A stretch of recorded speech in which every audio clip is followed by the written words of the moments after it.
নমস্কার, আমি জয়দেব শাস্ত্রী। স্নান যাত্রা ভাবছেন তো কি এটা? হ্যাঁ, জগন্নাথ দেবের স্নান যাত্রা নিয়ে আজকে আলোচনা করব। পুরী ধামের রথযাত্রায় প্রাককালে অনুষ্ঠিত এক পবিত্র উৎসব, যেখানে জগন্নাথ, বলভদ্র ও সুভদ্রাকে বিশাল জলে স্নান করানো হয়। এটি আষাঢ় মাসের পূর্ণিমা তিথিতে শুক্ল পক্ষতে হয় এবং এই দিনকে বলা হয় দেবস্নান পূর্ণিমা। এই স্নানের পর ভগবান 15 দিন দর্শন থেকে অন্তর্হিত থাকে, যাকে বলা হয় অনসারী কাল। এই অনসারী কাল নিয়েও আমি একটা আলোচনা করব পরবর্তী এপিসোডে। তোমরা শুনবে, এটা দারুণ একটা আলোচনা। যে জিনিস জানা যায় না সেই জিনিস আমি জানাই। জ্যোতিষ মতে স্নান যাত্রার গুরুত্ব কি, এটা আমি বলবো আজকে। চন্দ্র পূর্ণিমার শক্তি ও রাশি চক্র নিয়ে আলোচনা করব।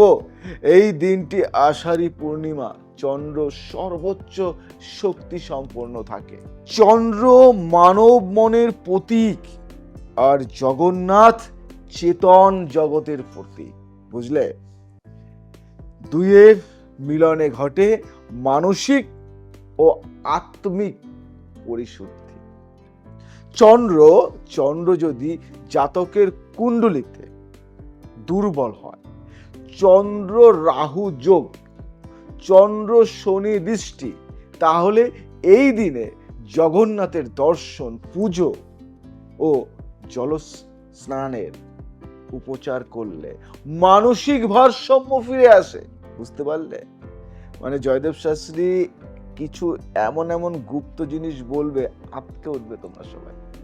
শুক্লপক্ষ ও দেব শক্তির জাগরণ নিয়ে আজকে আলোচনা করব। শুক্লপক্ষে চন্দ্র বৃদ্ধি পায়। এটি শিব, বিষ্ণু ও শক্তির একত্র সঞ্চালন কাল।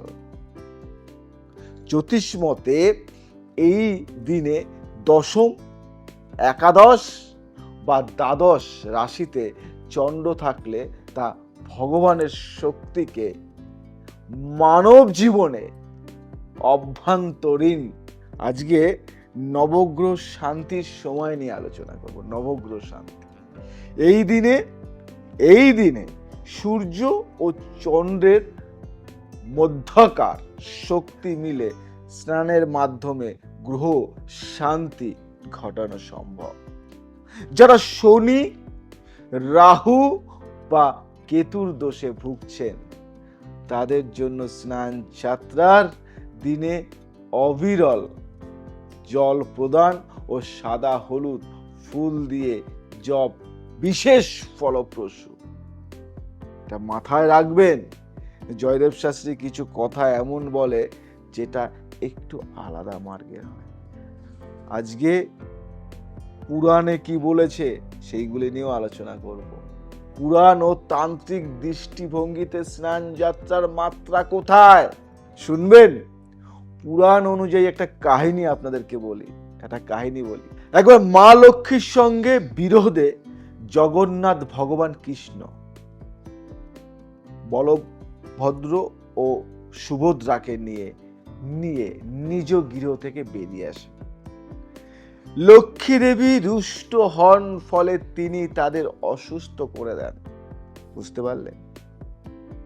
স্নান যাত্রার দিনে ভগবানকে জলে স্নান করানো হয়, কিন্তু অতিরিক্ত জলের কারণে তিনি জ্বরাক্রান্ত হন। এটা একটা পৌরাণিক কাহিনী। এই সময় তারা বিশ্রামে যান। অনাসারী কাল। বুঝতে পারলে? আগে বলছিলাম অনাসারী কাল মানে। তারপর নবরূপে রথে চড়ে গুন্ডিচা মন্দিরে যান। গুন্ডিচা নামটা ভালো করে মনে রাখো, অর্থাৎ জন্মভূমিতে ফিরে যান। বুঝতে পারলে? তো কিছু কিছু পৌরাণিক কিছু কাহিনী এমন আছে যেটা আটকে উঠবে। তান্ত্রিক ব্যাখ্যা দিই, একটু গুপ্ত তত্ত্ব বলি কিছু। স্নান জীবাত্মার শুদ্ধিকরণ প্রক্রিয়া জানা আছে কি? তন্ত্রমতে জল হলো তেজের পরিসমিত রূপ। তন্ত্রমতে জল হলো তেজের পরিসমিত রূপ। এই দিনে জগন্নাথের স্নান আসলে আমাদের মনের ক্লেদ, অহং, কামনা, মোহের অপসারণ। তন্ত্র অনুসারে এটি একটি মনোশক্তি বিশুদ্ধিকরণ ও গ্রন্থির মুক্তির দিন, বিশুদ্ধি চক্র জাগরণ। এগুলি কিন্তু জানতে হয়, বুঝতে হয়। অনাসরি কাল বলি, মৃত্যুর পরে পূর্ণ জন্মের প্রতীক। ভগবান যখন অসুস্থ হয়ে যান ও অন্তর্হিত হন, তখন তান্ত্রিক মতে সেটি মৃত্যুর রূপ। ঈশ্বর নিজেই তার লীলায় আত্মার যাত্রা দেখান। এরপর তিনি নবরূপে আবির্ভূত হন, যাকে বলা হয় উদ্বোধন। অর্থাৎ আত্মার পুনর্জাগরণ। তান্ত্রিক শক্তি গুরুতর মানসিক বা আত্মিক সমস্যার নিরাময়। ভালো করে বুঝবে কথাগুলো। এই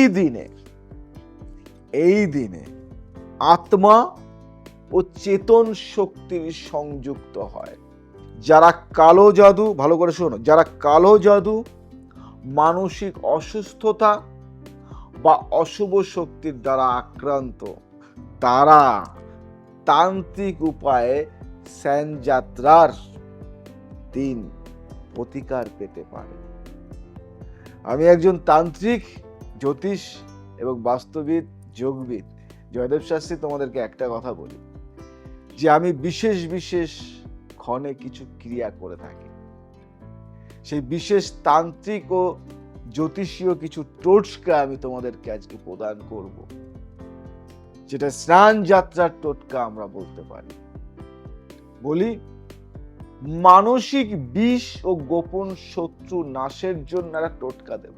একটি রূপার পাতায় ওং হ্রিং জগন্নাথ নমঃ লিখে গঙ্গা জলে স্নান করুন।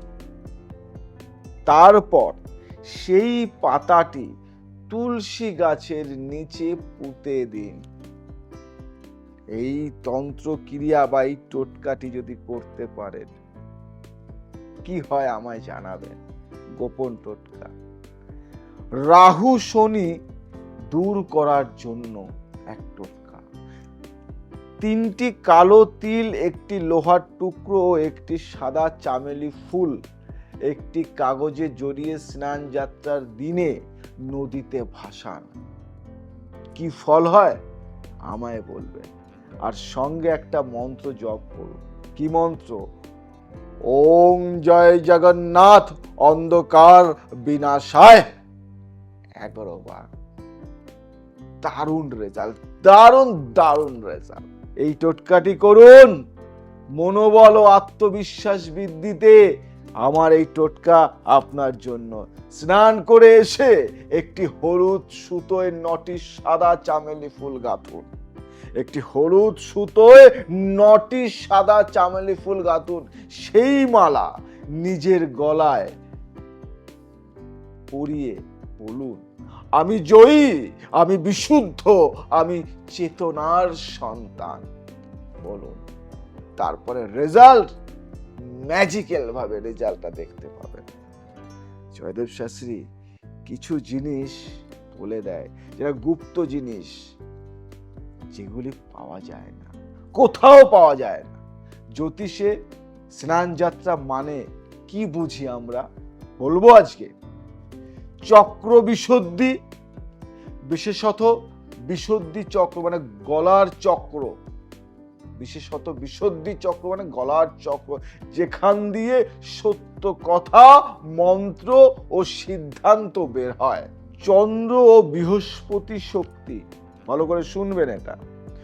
চন্দ্র মানে জল মন, বৃহস্পতি মানে ধর্ম জ্ঞান।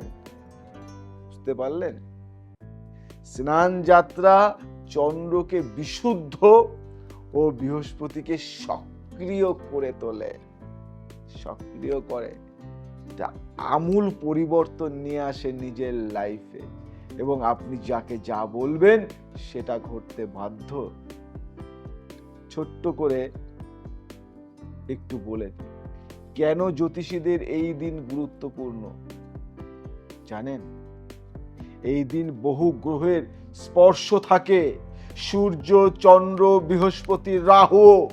মানসিক সমস্যার যাদের কুণ্ডলিতে চন্দ্র, রাহু, অষ্টম ঘর, দ্বাদশ ঘরের দোষ আছে, তাদের জন্য এটি জপ, টোটকা ও শক্তির জাগরণের শ্রেষ্ঠ দিন।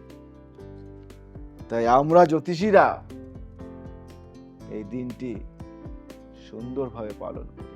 জগন্নাথ মানেই শ্রীকৃষ্ণ, যিনি চক্র, গদা, জ্ঞান ও করুণার প্রতীক। তাই যদি আপনার মানি পার্সে এই ফটোটা রাখতে পারেন জগন্নাথ দেবের, তাহলে আপনি নিজেও জানেন না আপনার মানি পার্সে কি রেখেছে। আপনার অর্থ সংকট, আপনার বিপদ আপত্তি, সব বিপদ আপদ সব কোথা থেকে যে চলে যাবে বুঝতে পারবেন। আপনি ভাবছেন জয়দেব শাস্ত্রী কেন গোপন তথ্যগুলি বলে দেয়? হ্যাঁ, বলে দিই। হাজার হাজার লোক, লক্ষ লক্ষ লোক যখন আমার কাছে আসে ছোটখাটো সমস্যা নিয়ে, তখন আমি তাদেরকে টোটকার মাধ্যমে বলে দিই, কারণ আমি চাই না আমার কাছে এত ভিড় আসুক, আমি চাই না আমার চেম্বারে হাজার হাজার লোক আসুক।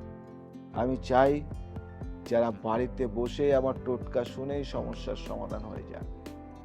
যাদের গভীর সমস্যা, মনে হচ্ছে যে এই সমস্যার জন্য একজন জ্যোতিষের পরামর্শ, একজন তান্ত্রিকের পরামর্শ, একজন বাস্তুবিদের পরামর্শ, একজন ফেস রিডারের পরামর্শ চাই, একজন হস্তরেখাবিদের পরামর্শ চাই, যদি এই কথাটি মনে আসে তখনই আমার সাথে কন্ট্যাক্ট করুন। ওই ছোটখাটো সমস্যা, দেখি তো কি হয়েছে আমার লাইফে, একটু জেনে আসি, দরকার নেই, সময় নষ্ট করবেন না। আমি বলে দিচ্ছি, দেখি তো একটু গিয়ে একটু কনসাল্ট করে আসি, দরকার নেই।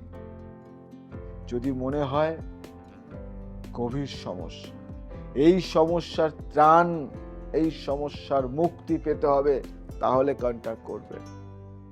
আর আমি আপনাদের সবাইকে বলি, জয়দেব শাস্ত্রী সবাইকে বলছে যে জীবনে একটা আমূল পরিবর্তন চাইলে আপনি কন্ট্যাক্ট করুন এখনই। স্টিল নাও যে নম্বরটি দেখতে পাচ্ছেন, ওই নম্বরে কন্ট্যাক্ট করে চলে আসুন। একটা কথা বলি, মনের সিদ্ধান্ত নেবেন যেটা, যে আমি ভালো হব, আমি আর 5টা মানুষের মতো বাঁচতে চাই, আমি এত কষ্ট, দুঃখ, যন্ত্রণা, জ্বালা নিয়ে বাঁচতে চাই না। যদি এই সিদ্ধান্ত মাথায় থাকে তাহলে কন্ট্যাক্ট করুন, আমি আছি আপনাদের সাথে। এবং আর একটা কথা, চেষ্টা করবেন ফ্যামিলি কনসাল্ট করানো। আমার একটা মেম্বারশিপ কার্ড থাকে, ওই মেম্বারশিপ কার্ডটি সংগ্রহ করবেন। ওই মেম্বারশিপ কার্ডটি সংগ্রহ করলে আপনি বুঝতে পারবেন যে আমি কিভাবে আপনাকে গাইড করছি। সারা জীবন, সারা বছর, প্রত্যেকটা দিন আপনি আমাদের গাইডেন্সে চলবেন। আমি আছি আপনার সাথে। সুখ, দুঃখ, আপদে বিপদে সব সময় যদি পেতে হয় আমাকে কন্ট্যাক্ট করুন। আজ আসি, আবার আসবো নতুন কিছু নিয়ে। ভালো থাকুন, সুস্থ থাকুন, সবাইকে ভালো রাখুন। জয় শ্রীরাম।